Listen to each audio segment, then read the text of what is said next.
Everyone, nagbabalik ulit sa Tug TV. Ito mga boss, mayroong clamp meter na bigay sa amin ng company namin. ISU pala. Ayun, Inco clamp meter na siya. Ayun, mga modernong labas ngayon ng mga clamp meter. Yan, maliit lang guys, oh. Ayan, oh. Ang nagustuhan ko nito, maliit lang. Tapos yan, kompleto na rin siya. DCM 2001 ang model. Ayan, ang importante magagamit sa mga double purpose na siya. Continuity, may buzzer, may mga bolt. Wala lang sa guys, capacitance sa capacitor. Guys, kung napatakpan sa channel, like, subscribe at pakita-bell button na rin para update kayo sa mga gusto nyo na-upload. Salamat guys sa mga support. Yan guys, oh, yung mga function din siya. Meron kasi kaming ginagamit dito yung Sanwa na analog, yun nasira kasi makasama kasi yung kakamali.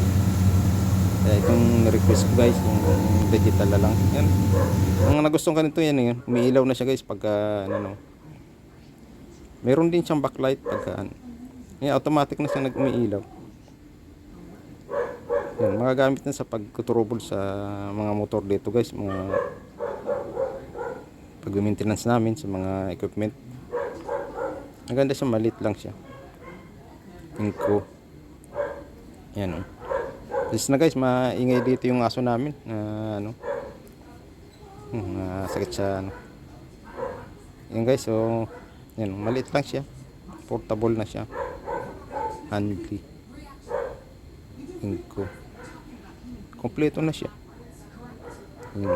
Clamp meter. Kasi sabi ko, mas magandang ipagamit sa amin yung digital guys, kasi pagka kahit magkamali ka setting nito, hindi naman to masusunog, hindi katulad ng analog. Kasi puro 3-piece yung mini-maintenance namin mga equipment nito guys. Yan, oh, ang nagustuhan ko niya, mayroon din backlight. Ang galing. Mura lang pala to guys kung bibili kayo sa online, nasa 700 lang. Siguro sa online lang dito binili ng mga namin sa opisina. Kasi ni-request ko, sabi ko sa kanila, digital na lang ang paggamit sa amin, kahit yung murahin lang. Yan, okay, bumili naman sila.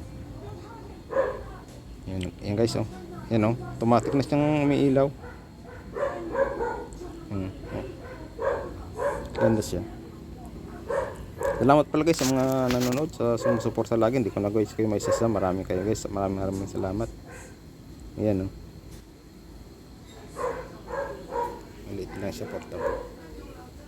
Dinadala ko kasi ditong ammeter at tester ko, yung personal ko ba. Pero thank you for watching. Salamat sa panonood. Maraming salamat guys.